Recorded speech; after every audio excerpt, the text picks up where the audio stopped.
Bonjour à Nouna, bonjour à Koudougou et partout au Burkina. Bienvenue à cette nouvelle audience du tribunal de l'actualité. Dans un communiqué en date du 27 décembre 2022, l'Autorité supérieure de contrôle d'État et de lutte contre la corruption, LCELC, a ordonné aux députés des 7e et 8e législatures de l'Assemblée nationale de rembourser sous huitaine des prêts qu'ils ont contractés pour acheter des véhicules. Une injonction qui a suscité une certaine polémique et qui se trouve sur la table des juges du tribunal de l'actualité aujourd'hui, avec à la barre des convoqués Alexandre Sankara. Il est fiscaliste, mais aussi ancien député. Bonjour et merci d'honorer notre convocation. Bonjour Serge. Bonjour également aux deux juges qui siègent aujourd'hui pour cette audience. Bonjour juge Bernard Bougma. Bonjour président Tomangui, bonjour juge Vaha, bonjour madame, monsieur. Bonjour juge Bougma, bonjour président, bonjour auditeurs et téléspectateurs. Bonjour à toutes, bonjour à tous, à nouveau bienvenue à cette audience du tribunal de l'actualité sur la télévision interactive Trui TV. Trui TV que vous pouvez suivre donc sur la TNT nationale, mais aussi sur la chaîne 254 des bouquets Canal+. Cette émission est diffusée en direct et en simultané sur Radio Watt FM, c'est la 100.7 en modulation de fréquence. Premier acte de cette audience, la séquence avant-propos des juges que je convoque à présent.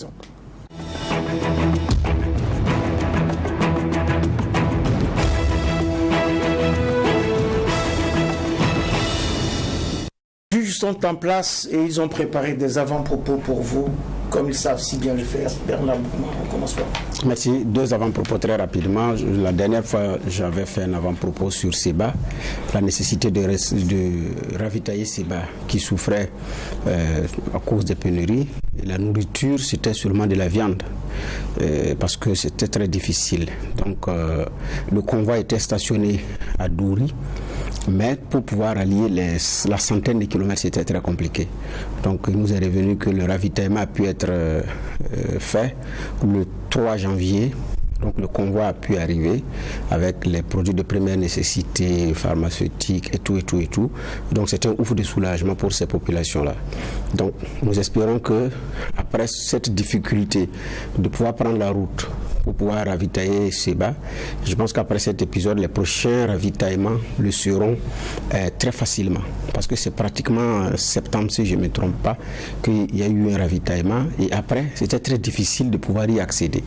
Les convois ont fait des semaines à Douri, mais ne pouvaient pas accéder à Seba. Et parce que c'est en 24 heures qu'ils ont parcouru les 100 km pour pouvoir ravitailler cette localité. Donc, félicitations au FDS, courage encore aux populations, et puis aussi à tous ces camionneurs, à ces chauffeurs également qui ont pris ce risque-là, parce que c'est vraiment un risque, voilà, de pouvoir y aller pour le ravitaillement. C'est ça aussi la solidarité, la fraternité burkinabé. Nous osons, je dis bien, espérer que les prochains ravitaillements le seront sans difficulté, parce que nous espérons qu'on pourra, à défaut d'inverser les tendances, rééquilibrer quand même le rapport de force sur certains axes routiers pour pouvoir permettre d'affirmer que c'est nous qui nous avons le contrôle. Donc, en tout cas, c'était un ouf de soulagement. Donc, comme le ravitaillement a été fait, je reviens en avant-propos pour le dire.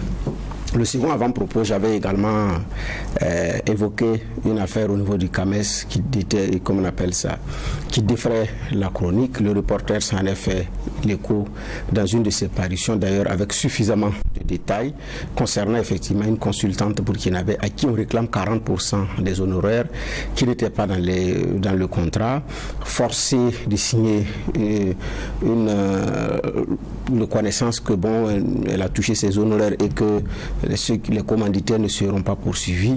L'affaire est en justice, elle traîne, elle a fait son boulot, les États ont payé, mais aujourd'hui c'est une dame qui se cherche pratiquement. Donc pressée de toutes parts, j'ai dit la justice a été saisie, mais le dossier ne bouge pas.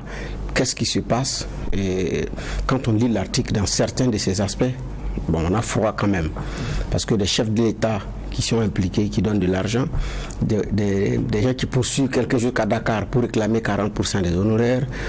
Donc, sincèrement, c'est à ne rien comprendre. Même dans les religions révélées, le Créateur demande 10%. c'est même pas 40%. Donc quand des hommes, des humains, les créatures demandent jusqu'à 40%, alors que même le créateur demande 10%, bon, c'est quand même... voilà. Donc en tout cas, c'est suffisamment de détails que le reporter a donné. Et comme j'avais promis de revenir là-dessus avec force de détails, c'est pourquoi je reviens là-dessus ce matin également en avant-propos. Donc c'était 2 avant-propos, c'est suite à des avant-propos que j'avais déjà émis. Donc merci, Président. Droit de réponse, disons, ou en tout cas devoir de redevabilité, voilà, par rapport à des avant-propos initialement tenus. Juge Geoffroy Vara, vous avez la parole. Oui, merci Président. Mon avant-propos va concerner Mali et Côte d'Ivoire sur la question des 46 soldats. Gnassingbé est arrivé fort, le président togolais, hier au Mali. Selon certaines informations, après il devrait partir pour Abidjan. Et on a tous entendu le discours de fin d'année de Alassane Ouattara, le président ivoirien, lorsqu'il a abordé la question des 46 soldats. Bon, il a annoncé qu'il viendrait très rapidement et que le président Gnassingbé allait y travailler. C'est comme si, bon, c'était des choses qui étaient déjà actées, ça passait comme lettre à la poste, alors que c'est des gens qui ont été quand même jugés, reconnus coupables et condamnés pour 20 ans. Pour certains et d'autres, je pense, c'est à la perpétuité. Donc, pour ceux de la perpétuité, c'est pas contumace. On parle des dames qui avaient été déjà libérées. Donc, on sentait des tensions déjà très fortes, et surtout que la CEDEAO venait ajouter encore avec un ultimatum qui a échoué maintenant. Donc, on comprend que ce n'est pas le bras de fer pour moi la solution. À un moment donné, il faut accepter de discuter. Ils discutent, je pense, avec quelqu'un qui a comme un genre de tampon, c'est Gnassingbé, et on espère que très vite, solutionnement sera trouvé, et que le leçon aussi sera tiré par la Côte d'Ivoire, parce que depuis le début jusqu'à maintenant, même quand on dit que ce ne sont pas comme on croit, des militaires venus déstabiliser, mais on n'a pas encore montré comment est-ce que de façon logique il s'y trouve, puisque celui sous la coupe duquel il vient jusqu'à présent n'a pas été capable de nous dire ce qu'il en était vraiment, et au départ il a été très balbutiant, je parle de l'ONU elle-même. Donc c'est des situations desquelles on doit tirer beaucoup de leçons, et j'espère que ça sera vite fermé, vite refermé.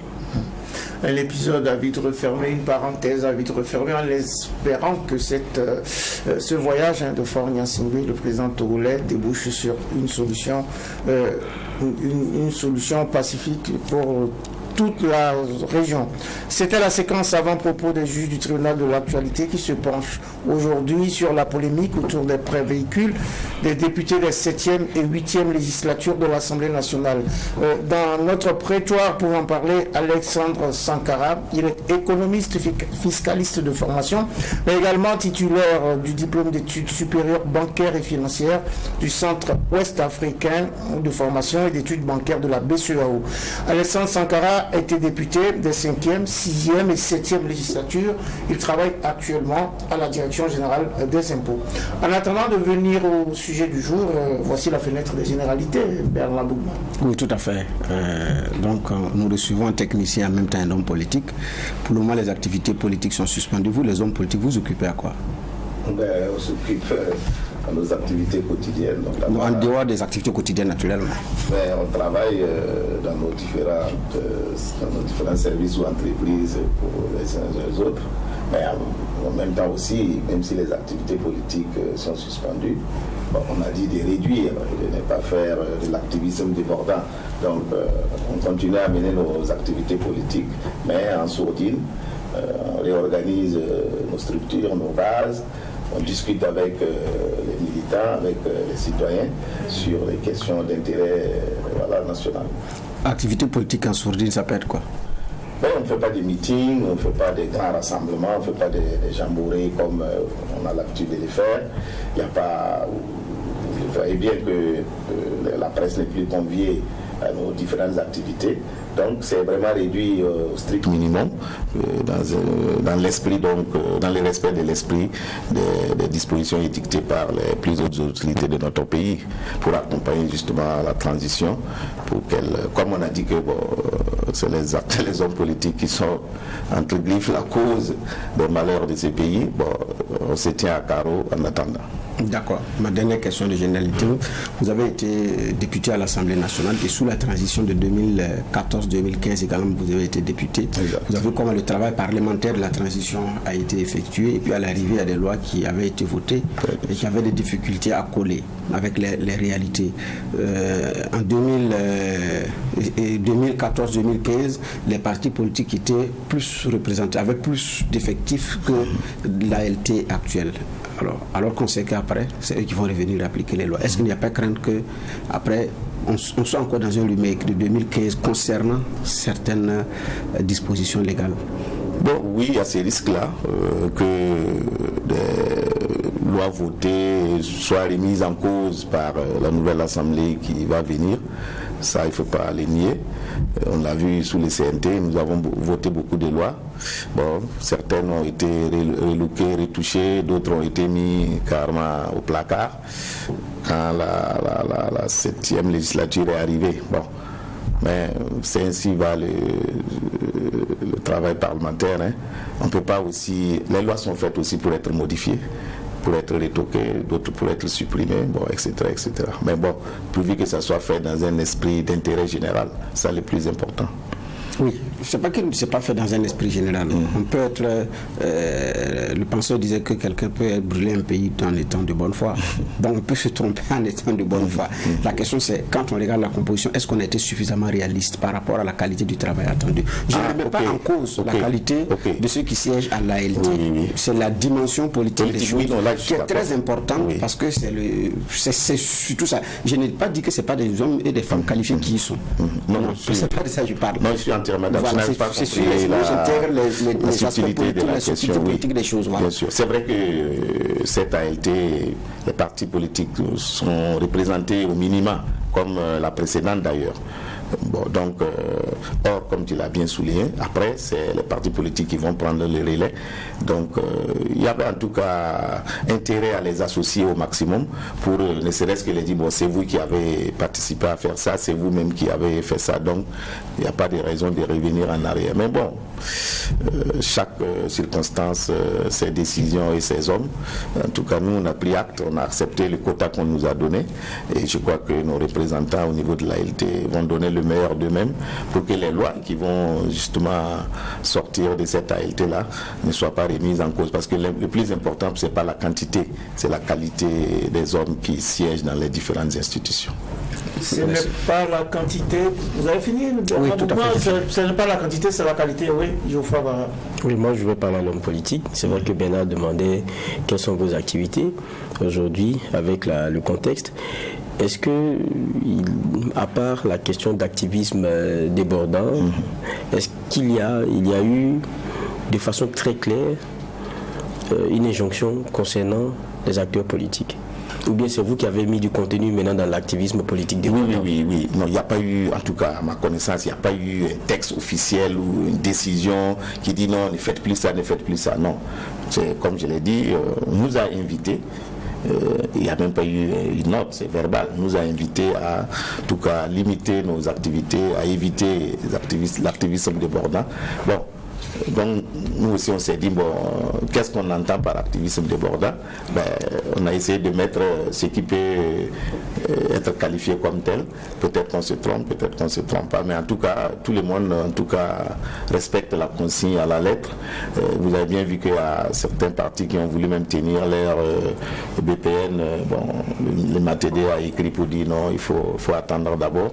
Donc bon, vous voyez bien qu'on a eu raison d'élargir cet activisme débordant-là. Mais bon, parce qu'on a bien compris l'esprit des décideurs, c'était de dire, bon, c'est pas le moment où les partis politiques doivent vraiment continuer à mener leurs activités tambour battant comme si de rien n'était. Bon, même si il faut prendre cette décision avec beaucoup de pincettes, parce que bon, l'activité politique, on la mène tout le temps.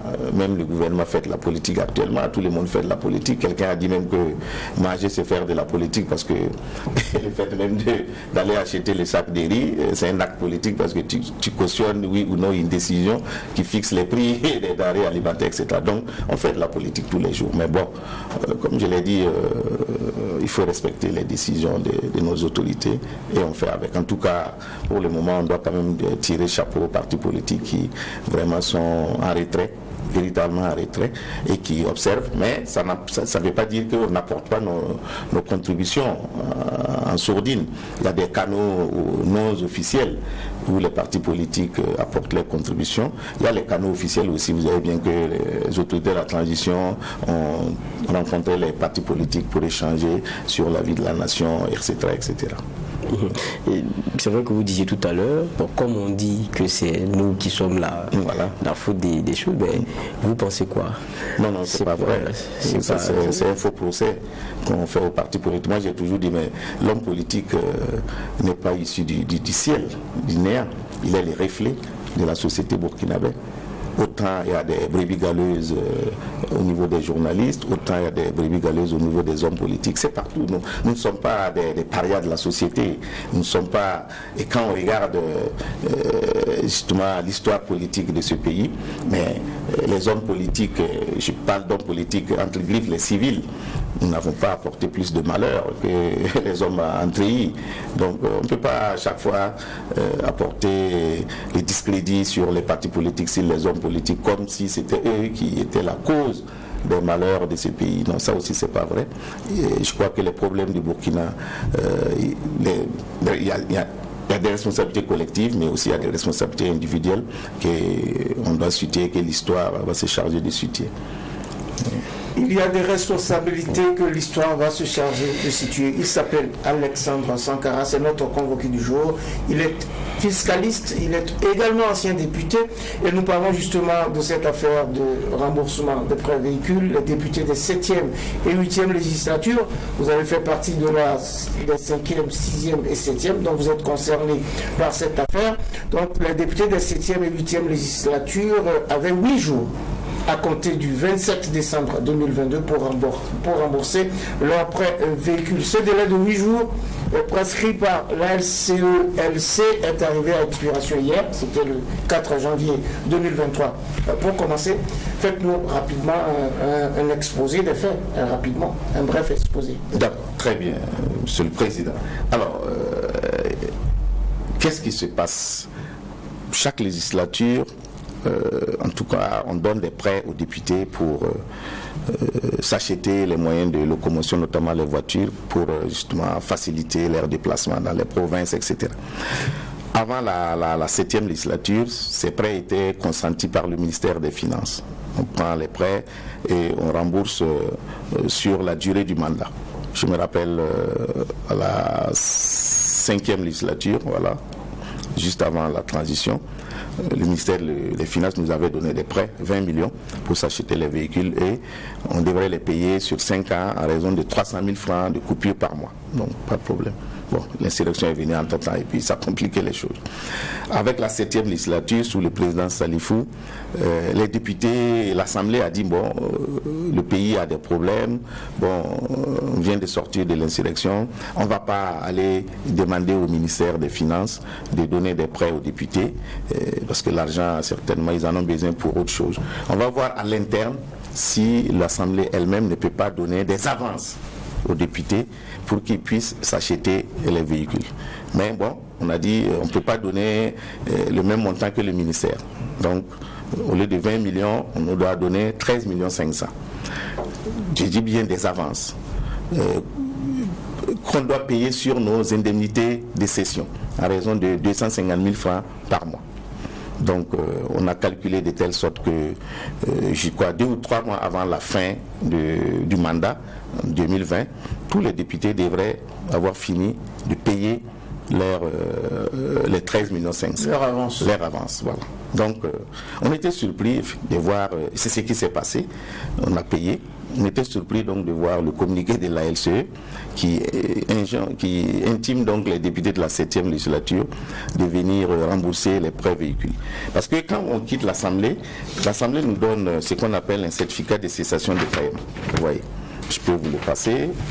C'est individuel. Chaque député, en tout cas, si vous lisez à la fin, il a dit, oui, député Sankara quitte l'Assemblée, on ne doit rien aucun franc à l'Assemblée Il est nationale. redevable à ce jour d'aucune somme envers l'institution. Voilà, c'est ça. Ça, c'est ce qu'on appelle le certificat de cessation. C'est ce que l'Assemblée délivre pour dire que bon, on a soldé tous vos droits, vous avez aussi payé ce que vous devrez payer à l'Assemblée. Donc, moi, c'est pour ce certificat, c'est pour Sankara Jérémie Alexandre. Les autres députés aussi en ont eu. Alors, donc on était étonnés de voir que les députés de la 7e législature sont concernés. Bon, pour la 8e législature, on peut comprendre que, comme le mandat a pris fin avec le coup d'État, bon, la plupart, en tout cas tous les députés, restent redevables, en tout cas à l'Assemblée nationale. Mais maintenant, la question est de savoir est-ce que c'est comme ça qu'il fallait procéder. Parce que même là, quand le président Bala Sakandé est arrivé, il a encadré l'octroi des avances aux députés en prenant un arrêté qui fixe les conditions d'octroi et de remboursement de ces avances. Et dans cet arrêté, il est dit qu'en cas de rupture, pour quelque raison que ce soit, les députés sont invités à retourner voir l'Assemblée nationale pour proposer, pour qu'ils s'accordent sur de nouvelles modalités de remboursement des prêts. C'est ce que la plupart c'est ce que la plupart des députés de la 8e législature avaient déjà fait auprès du président de l'ALT. Donc, l'un dans l'autre, je crois que le communiqué de l'ALT n'était pas du tout approprié. Pour revenir à la 7e, après renseignement, on dit non, qu'il y a certains députés, parmi les 127, qui ont quitté l'Assemblée avant terme, soit parce qu'ils ont été nommés, ou bien ils sont décédés, ou bien ils ont démissionné d'eux-mêmes. Bon, donc, ces gens-là ne sont pas revenus, effectivement, soldés, voilà. Mais dans tous les cas, je pense qu'on pense qu'on pouvait gérer ça autrement, parce que la SE devrait contacter individuellement les députés, parce que les prêts ne sont pas collectifs, c'est individuel.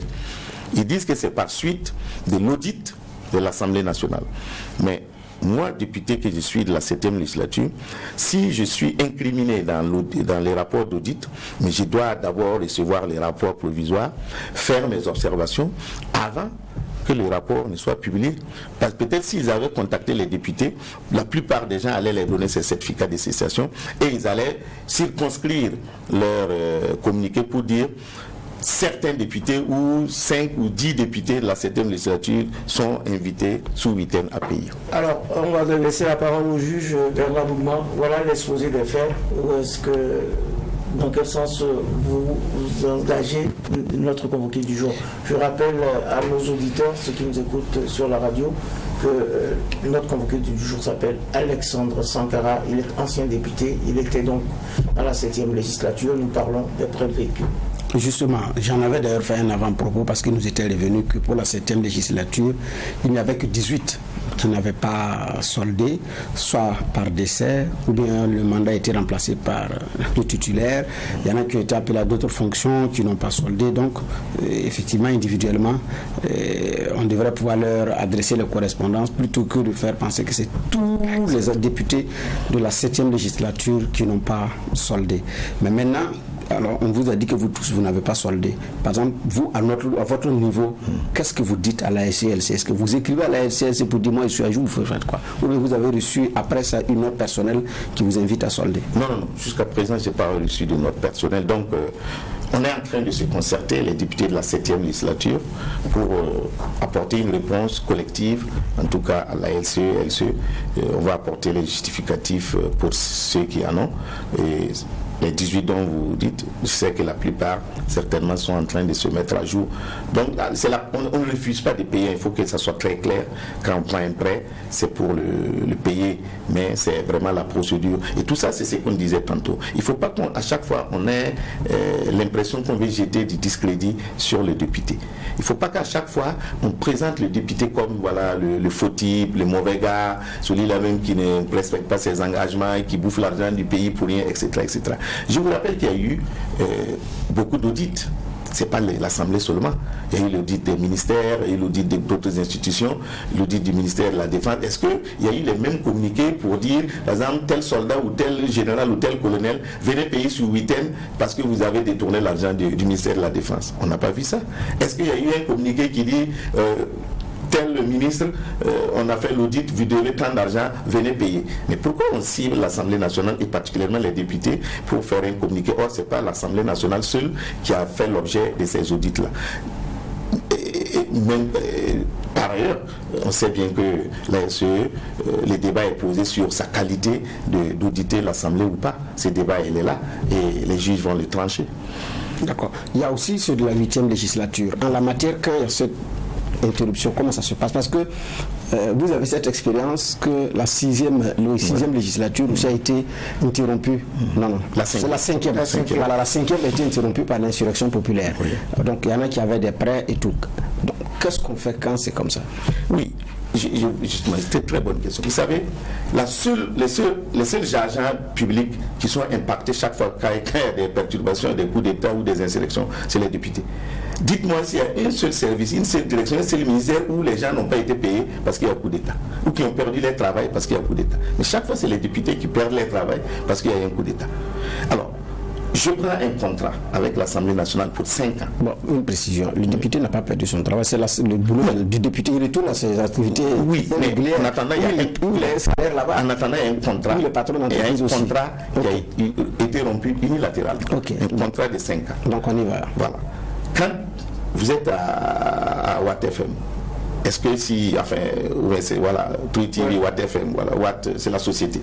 Si les responsables de la société licencient abusivement Bernard Bougma, mais ils doivent dédommager Bernard Bougma. Mais nous, on ne parle pas de dédommager les députés, mais on dit non. On vous chasse, mais vous devrez venir payer ce que vous devez. Alors, moi, je prends un prêt sur 5 ans. Un coup d'État arrive, il y a interruption. Ce n'est pas de ma faute. Je n'ai pas demandé à ce qu'il y ait un coup d'État. Je ne connais même pas celui qui a fait le coup d'État. Je ne l'ai pas souhaité parce que je suis un démocrate. Voilà pourquoi je suis député. Et qu'est-ce qu'on devrait faire? On devrait appeler les députés pour qu'on s'asseye, pour dire, bon, voilà la rupture abusive de contrat, voilà les compensations que nous allons vous faire, et en retour, voilà ce que vous devrez aussi faire pour solder vos dettes, etc. Avec la 5e législature, il y a eu cette démarche avec le président Salifou Diallo et le feu professeur Ibriga, pour voir comment on va trouver une solution aux dettes que les députés avaient. À l'époque, Ibriga nous avait adressé individuellement des lettres comme celle-ci, par voie du CME, mais personne n'en a su. Il nous a adressé, il dit, bon, voilà, vous avez pris un prêt de 20 millions pour payer un véhicule en 2013, vous avez payé jusqu'à temps il restant, bon, venez nous proposer des modalités de paiement. La plupart sont allés, moi j'ai personnellement écrit au ministère des Finances, avec ampliation à l'ASE pour dire, bon, c'est vrai, j'avais pris un prêt pour payer 300 000 francs par mois, mais je ne peux plus le faire, je vais payer 200 000 francs par mois. Et les gens ont fait comme ça, et beaucoup ont réglé leurs affaires, et après, en tout cas, je crois qu'ils ont trouvé des solutions d'ensemble pour apurer cette dette-là. Parce que qu'est-ce qui aussi se passe? Imaginez que vous êtes un fonctionnaire, un salarié de la fonction publique. Bon. Je ne te vole pas des secrets, on connaît les salaires des fonctionnaires. En net, le maximum qu'un haut cadre peut avoir, c'est autour de 300 000. Alors, vous prenez un prêt où on doit vous couper 300 000. Vous revenez à la fonction publique où vous devez payer 300 000 francs par mois. Mais visiblement, vous ne pouvez pas. Ça veut dire que si on coupe les 300 000, vous n'allez pas pouvoir vivre.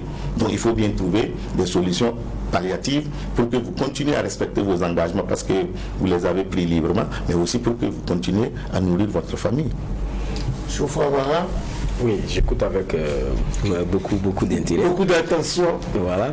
Maintenant, moi, il y a peut-être des petits éléments que je veux comprendre. Vous dites il y a des arrangements qui ont été trouvés à des moments. Parce qu'on ne pouvait pas donner 20 millions, demander au ministère des Finances de pouvoir travailler là-dessus. Au niveau de l'Assemblée nationale, il y a un arrangement qui a été trouvé pour une avance. Et puis, bon, le montant, c'était 13 millions 500. 13 millions 500. Bon, je dis... du contribuable que je suis, l'agent de l'Assemblée comme l'agent du ministère des Finances, c'est l'agent du contribuable. Donc je ne fais pas de différence. Tout à fait. Voilà. Où trouve l'Assemblée pour pouvoir faire cette avance-là que le ministère des Finances ne peut pas? Et comment ça a été encadré? Non, voilà, comme je le disais, il y a l'arrêté qui est là, que j'ai apporté pour un fichier, je peux l'ouvrir rapidement, vous allez voir. Ça a été encadré donc par un arrêté pris par le président de l'Assemblée nationale pour justement éviter les abus et permettre donc aux uns et aux autres de rembourser. Voilà. Voilà. L'arrêté numéro 2001-013, président de l'Assemblée qui fixe donc les conditions d'octroi de ces prêts et les conditions de remboursement. L'argent, c'est le budget de l'Assemblée. C'est, comme on dit, ce sont des avances. Par exemple, moi, on me doit des indemnités de session. D'accord. Donc on dit, bon, je vais te faire une avance. C'est ces indemnités de session. C'est comme si tu demandes une avance sur ton salaire au responsable de WattFM à la fin du mois. Bon, avant de te payer ton salaire, on dit, ah, tu avais pris une avance de 25 000. Bon, on va précompter les 25 000 avant de te remettre le reste. C'est exactement la même chose. Voilà. L'avance est sur les indemnités de session. Oui, bien sûr. C'est là où ça commence à devenir intéressant. C'est-à-dire que je parlais, les indemnités de session, elles sont comment dire ça, elles sont à ne pas mélanger avec ce que le député devait toucher de façon dure. Non, il y a les salaires. Ok. Voilà. Et il y a les indemnités de session. Les indemnités de session, c'est quand vous avez des sessions qu'on vous paye. Les 30 000 francs jour, là, c'est pas un secret. 30 000 francs jour. On a 6 mois d'indemnité de session dans l'année. Puisqu'il y a 2 sessions ordinaires de 3 mois dans l'année. Peut-être des fois, on peut ajouter une session extraordinaire, mais qui fait 15 jours maximum. Donc on prend les 6 mois. Donc on te fait une avance sur les 30 jours, tu as 900 000. On dit on va compter 250 000. Voilà, pour te donner. Pour rembourser ce que tu as pris comme avance. C'est une opération simple. D'accord. Mais un prêt reste un prêt. Oui, un prêt reste un prêt. Voilà. Lorsqu'il vous est fait de façon personnelle, même quand il y a des éléments, tant que vous êtes en état de travailler, vous connaissez les banques, hein, quand on va en banque, on sait comment ça fonctionne.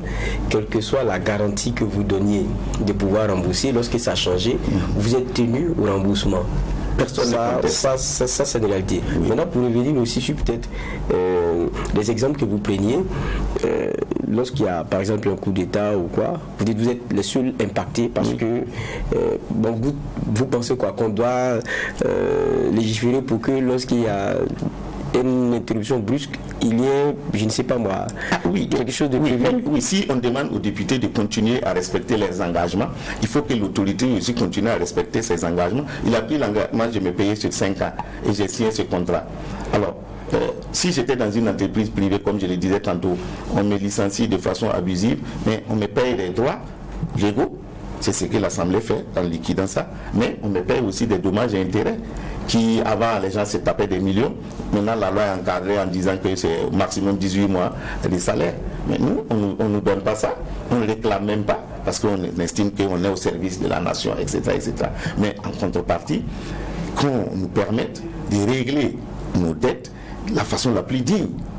Ce que nous désapprouvons, c'est la manière. Sinon, comme je l'ai dit au début, personne ne refuse de payer sa dette.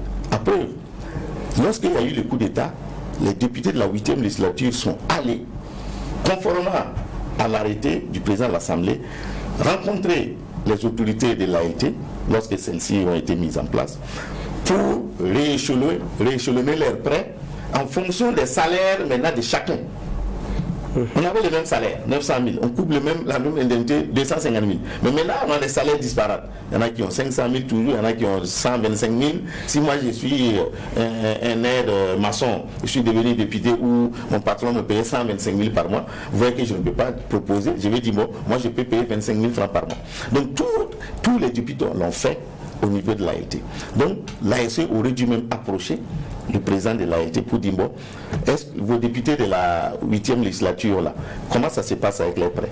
On allait les sortir cet arrêté pour dire, voilà comment c'est encadré, voilà les différents nouveaux engagements, puisque chacun a signé, voilà les différents engagements que les 127 députés ont pris et nous allons les mettre en œuvre tout de suite.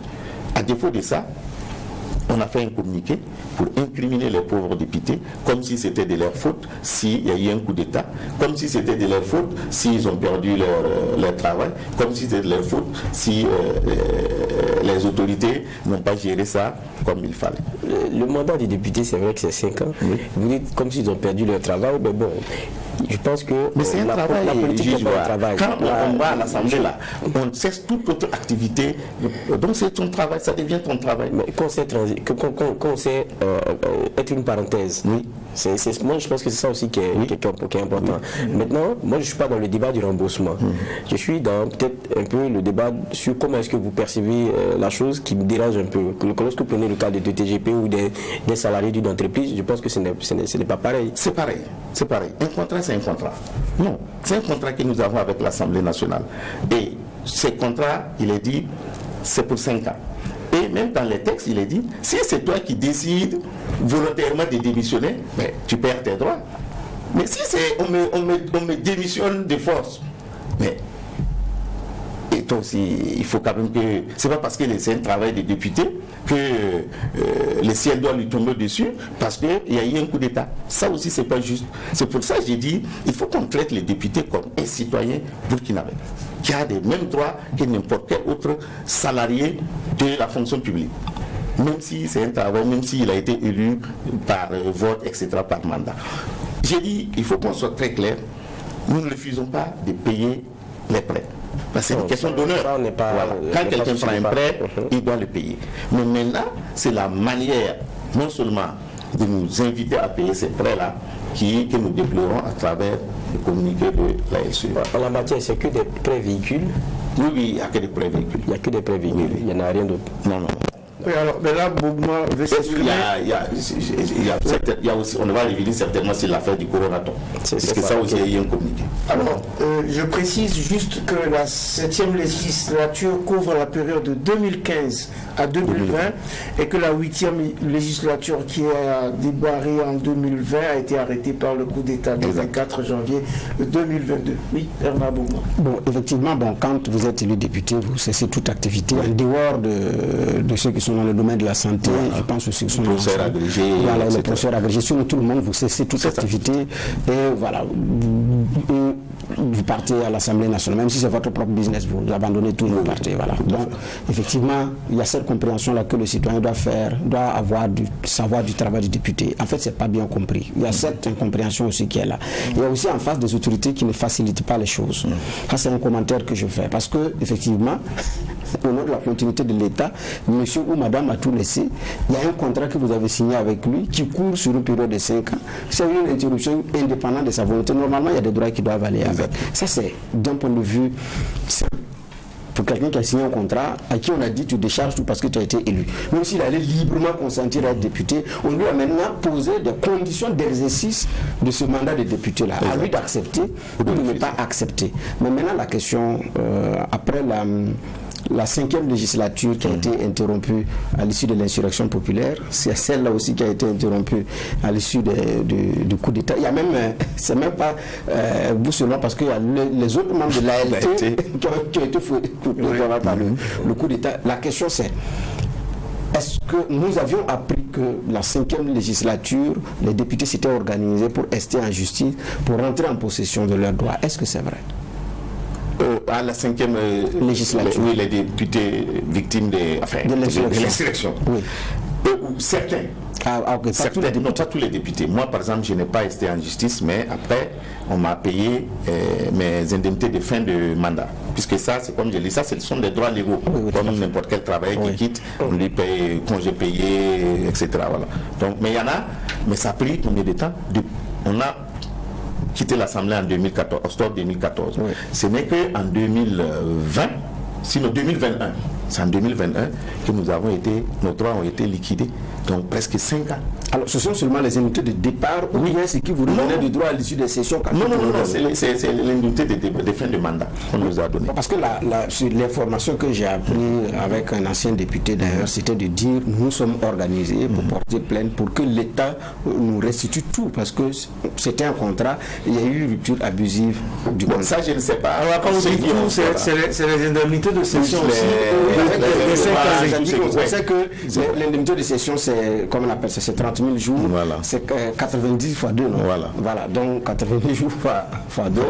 Voilà. Et puis avec les autres avantages, salaire, tout. Donc, et comme pour eux, une rupture abusive, c'est indépendant de leur volonté. Donc l'État doit et il y avait une action qui se prépare. Oui, je suis d'accord. C'est la seule question que je pose. Oui, il y a les députés de la 5e législature, comme j'ai dit, certains ont déposé des plaintes. Moi, je ne sais, mais ils ont été payés, mais je ne sais pas combien. Mais la plupart, la majorité, nous sommes restés là. En train d'attendre et vous n'avez pas on n'a pas déposé de plainte. On nous a appelé en 2021 pour dire finalement on a décidé de payer vos indemnités de fin de mandat, envoyez vos comptes bancaires. Et qu'est-ce qui s'est passé? Il s'est trouvé que les banques, quand ils ont appris la nouvelle, les banques sont allées voir l'Assemblée, le président de l'Assemblée à l'époque, Bala Sakandé, pour dire les députés nous doivent. Parce qu'on avait pris aussi des prêts pour la campagne. Voilà, on avait pris des prêts en 2012 pour faire la campagne. Auprès des banques. Donc, il faut qu'on vire l'argent dans les comptes initiaux. Puisque les gens, on voulait changer de compte pour quand même profiter. Mais on n'a pas pu le faire. Bon, moi, par exemple, j'avais fini de payer toutes mes dettes à mes banques, donc j'ai eu mon argent. Mais il y a 80% des députés, quand ils ont viré ces indemnités de fin de mandat, là, ils n'ont pas perçu un franc. Tout est tombé voilà, puisque tu prends un prêt aussi en banque comptant sur les 5 ans pour payer. Bon, en 2014, donc une année et demie, 2 ans, on dit que c'est fini. Donc tu as 3 ans de restant que tu dois payer. Comment tu fais? Donc les gens étaient là et les banques aussi guettaient. Quand il y a certains députés qui sont allés voir les banques pour renégocier des échéanciers de paiement. Donc la SCO pouvait faire ça, mais les banques n'ont pas fait de communiqué à l'époque pour dire les députés de la 5e législature venaient sous 8 heures payer vos dettes, sinon voilà, mais elles pouvaient le faire. Mais elles ont privilégié le dialogue et je crois que en tout cas, la plupart ont fini de payer leurs prêts au niveau des banques. Donc certains ont fait des actions en justice, ils ont eu gain de cause, mais je ne sais pas s'ils ont eu plus que moi, je n'ai pas demandé, mais la plupart comme moi, nous avons attendu tranquillement, 4 ans, 5 ans, on nous a appelés pour dire enfin, on va vous... Voilà. Puisque les différents présidents successifs, celui-ci, sous les CNT, on a posé le problème, il a dit, lui, on vient de sortir d'une insurrection, il y a pratiquement 90 députés du CDP qui vont bénéficier de cette affaire. Bon, lui, vraiment, il est gêné de nous donner d'argent.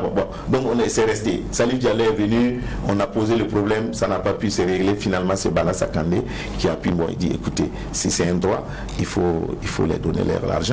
Point. Et le gouvernement a consenti et on a réglé cette question-là.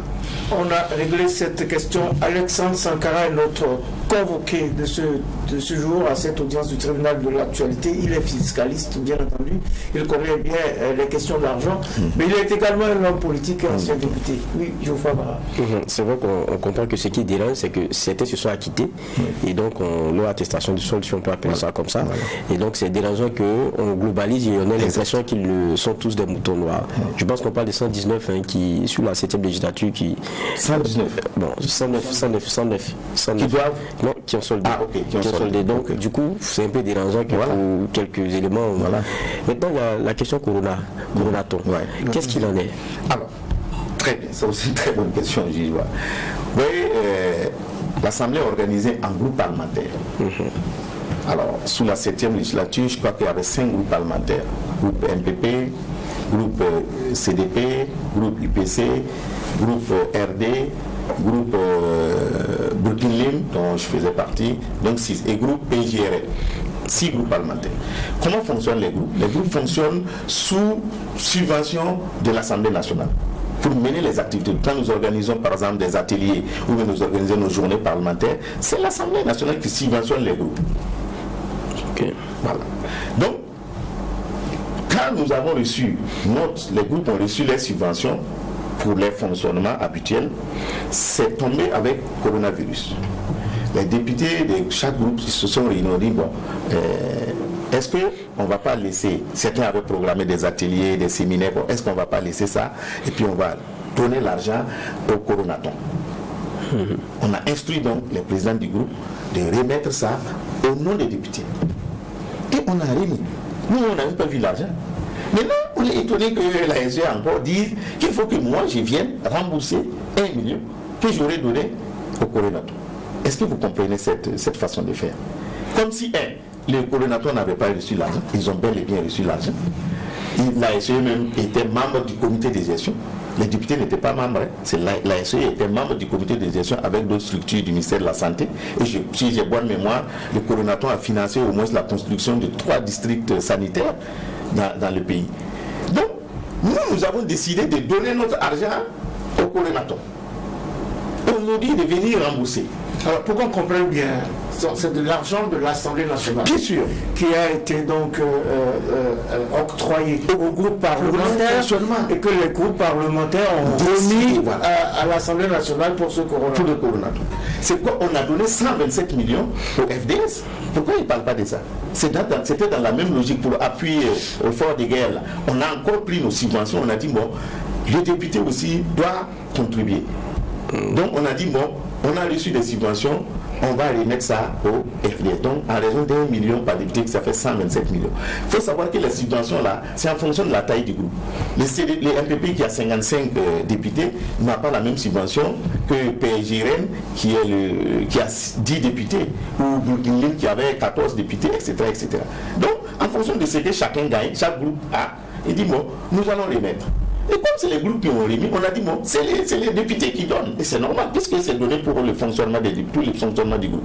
Mais ça n'est pas sorti de la poche des députés. C'est là où il y a... Bon, oui, vous êtes fiscaliste, donc oui, allons doucement. Oui. Le citoyen lambda, oui, il apprend que le groupe parlementaire a donné tant. Oui. J'ai dit que vous avez cotisé.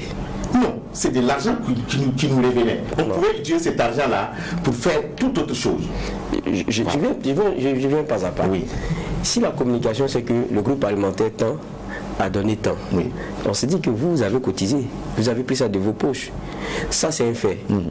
Et après, vous dites, non, c'est ce qui devrait nous revenir pour organiser un certain nombre d'activités qu'on a préféré donner au nom du groupe parlementaire. Mais vous savez que c'est une question d'écriture. Sinon, c'est de l'argent qui part là où il ne devrait pas. Donc, en bonne façon de détournement. Non, pas du tout. Ah non, je vais doucement. Vous êtes fiscaliste. Oui, je vais faire une démonstration. L'argent quitte le budget, le compte de l'Assemblée pour le compte du groupe parlementaire. C'est une opération légale normale. Je suis d'accord.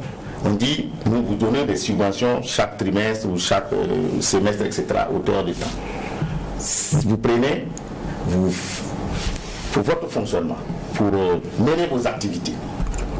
Nos activités sont diverses, des ateliers, des séminaires, des journées parlementaires, etc. Alors, quand on reçoit ça, c'est pour les députés. C'est justifié, non? Oui, c'est justifié. Alors, continuons. On dit, ok, nous députés du groupe parlementaire Burkina, nous n'allons pas mener l'activité d'atelier ce mois-ci. Nous allons donner cet argent au coordonnateur. Le coordonnateur nous donne un reçu qu'on remet à l'Assemblée nationale, comme quoi on a remis, c'est justifié aussi, puisque ce n'est pas de l'argent qu'on a remis sans trace. Le coordonnateur là, quand vous déposez votre argent, on vous remet un récépissé de dépôt pour dire bon, on a reçu votre argent, on vous remercie, etc. Avec ce récépissé, nous justifions au niveau de l'Assemblée, puisque chaque fois, on doit justifier les subventions que nous avons reçues. Voilà, donc je ne pense pas que c'est vrai que ce sont des écritures, mais il n'y a pas de détournement dedans, puisque l'argent, c'est donné pour les activités du groupe. Nous avons donné à des œuvres sociales certaines de nos subventions dont on n'a pas parlé, c'est parce que c'est le coordonnateur, ça a été publié, médiatisé, etc. Il y a des fois où les groupes parlementaires décident d'aller donner à des nécessités, d'aller donner l'argent à un centre médical ou à un orphelinat, etc. Est-ce que c'est un détournement? Oui, mais M. Sankara, vous êtes fiscaliste, bien vous sûr. Savez que le sens comptable du détournement, ce n'est pas parce qu'on a pris pour bouffer. Non. Le détournement, c'est parce que ce à quoi ça a été alloué, ce n'est pas ce à quoi la dépense a été destinée. La dépense a été destinée à ce à quoi ça a été, puisque les activités du groupe là, on n'a pas listé des activités pour dire que les appuis aux œuvres sociales ne font pas partie. Non. C'est quand l'activité ne fait pas partie, par exemple, si on te donne l'argent, on précise, on dit, va payer une bouteille d'eau. Toi, tu vas payer un bic, ça c'est un détournement.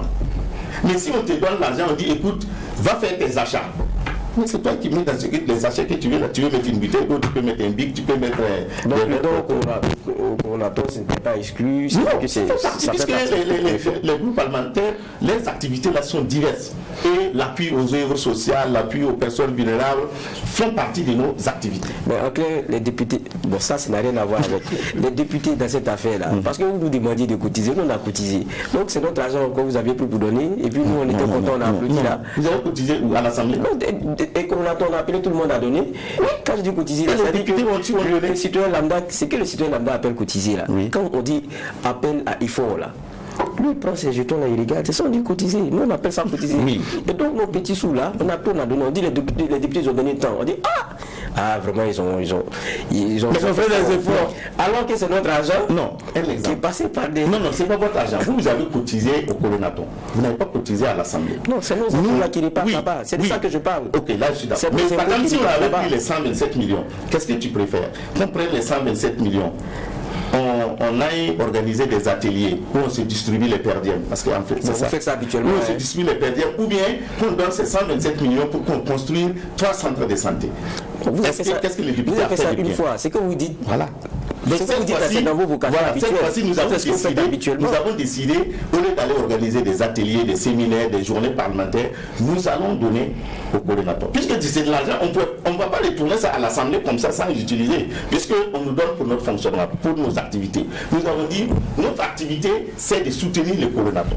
Donc vous avez inscrit le Coronaton comme une activité du groupe parlementaire. Voilà. Malheureusement, on n'a plus beaucoup de temps, mais où est-ce qu'on en est aujourd'hui avec cette affaire de Coronaton là? Non, pas de Coronaton. Où est-ce qu'on en est aujourd'hui après le communiqué, puisque l'échéance est arrivée, les 8 jours sont échus. Alors, qu'est-ce que vous faites aujourd'hui, puisque les 8 jours sont échus maintenant? Où est-ce qu'on en est? Est-ce que vous êtes en discussion avec la LCE? Comment est-ce que ça se passe? Oui. Comme je le disais, par exemple, les députés de la 8e législature se sont déjà rencontrés, ils ont fait une conférence de presse. Certainement qu'après la conférence de presse, ils sont allés voir la SE pour régler cette question. Les députés de la 7e législature, nous devons nous rencontrer aussi demain et pour s'accorder et on va apporter des réponses au niveau de la SE comme il se doit. Mais ce qui est sûr, les 8 jours sont déjà échus.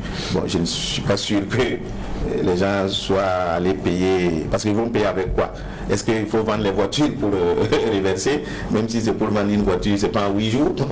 On peut vendre une voiture, parce que tu as payé la voiture. Bon. Donc si on dit de venir payer sur 8 ans, ça pose véritablement problème. Mais ce qui est sûr, comme je l'ai dit, que ce soit la 7e pour les 18 députés qui n'avaient pas soldé, comme la 8e pour les 127 députés, tout le monde a dit, nous sommes prêts à payer.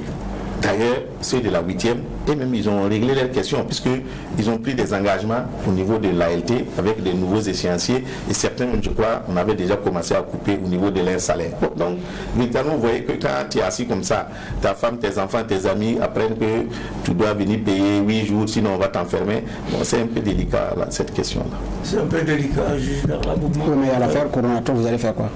Mais l'affaire Coronaton, on n'a rien à faire, c'est une fausse affaire, puisque nous, on demande alors au Coronaton de nous retourner nos 127 millions. Nous allons les retourner à l'Assemblée et l'Assemblée va retourner à l'ASE. Voilà, puisque c'est passé ce circuit-là. Sinon, moi, je n'ai pas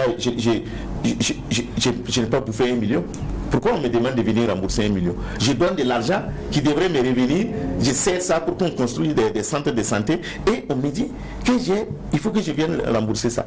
Est-ce que ils sont allés voir au Coronaton si l'Assemblée, les groupes parlementaires n'ont pas reversé l'argent dont on a parlé dans la presse. Si c'est le cas, là il y a un détournement. Et là ce n'est pas les députés qu'il faut poursuivre, c'est les présidents des groupes parlementaires. Donc vous avez déposé au nom de qui? Au nom des groupes parlementaires, au nom des députés. Chaque groupe, puisque quand on dit là, on dit bon, le groupe parlementaire burkinabé donne 14 millions. Bon, on pensait que c'est vous qui cotisiez. C'est ce que je dis encore. Non, mais ça n'enlève rien au fait que le communiqué de l'AFC ne s'y est pas. Ça n'enlève rien. Même c'est nous qui avons cotisé, c'est quelqu'un qui m'a donné l'argent pour que je donne. En réalité, c'est ça. L'Assemblée m'a donné. Moi, j'ai dit, je donne à voir. Bon, comment Comment tu veux dire que bon, ce n'est pas sorti de ma poche? Mais moi, on m'a donné. Je pouvais mettre dans ma poche. Ce n'était pas possible, c'était pour des activités. C'était pour les activités, c'était pas pour votre poche. Les activités du groupe là. Faire autre Tu peux faire autre activité avec. Je pouvais dire, bon, je vais aller donner au centre des femmes à Tané. On l'a fait plusieurs fois. Je vais aller donner à un orphelinat. Je vais aller donner. Bon, ouais. On a payé des vivres ou des fournitures scolaires données à des enseignants, à des élèves, etc. On pouvait faire ça. Mais cette fois-ci, on dit non, on va donner au coronaton parce que c'est l'actualité du moment. Mais ça aussi, on dit non, on a mal fait, il faut qu'on vienne le payer. Bon. On a mal fait, il faut qu'on vienne payer. De toute façon, cette affaire, on a un peu plus de lumière sur ces affaires-là. Le temps qui nous est imparti est arrivé à son terme. Ainsi s'achève cette audience du tribunal de l'actualité qui a évoqué l'injonction de la LCE-LC quant au remboursement des prêts contractés par les députés des 7e et 8e législatures de l'Assemblée nationale pour acquérir des véhicules. Dans notre territoire, pour en parler, c'était Alexandre Sankara, ancien député, fiscaliste en service à la Direction générale des impôts. Merci d'avoir honoré notre convocation. C'est moi qui vous remercie. Merci au juge Bernard Bougman. Merci. Merci à Geoffroy Vara. Merci également aux équipes techniques de réalisation, ainsi qu'à vous tous, auditeurs et auditrices de Watt FM, téléspectateurs et téléspectatrices de True TV, pour votre attention et pour votre fidélité. Sachant que nul n'est si mauvais qu'il ne vaille rien et que nul n'est si bon qu'il soit dépourvu de faute, prenez rendez-vous pour la prochaine audience du tribunal de l'actualité dès demain, avec un maillet toujours aussi juste, incisif et sans complaisance.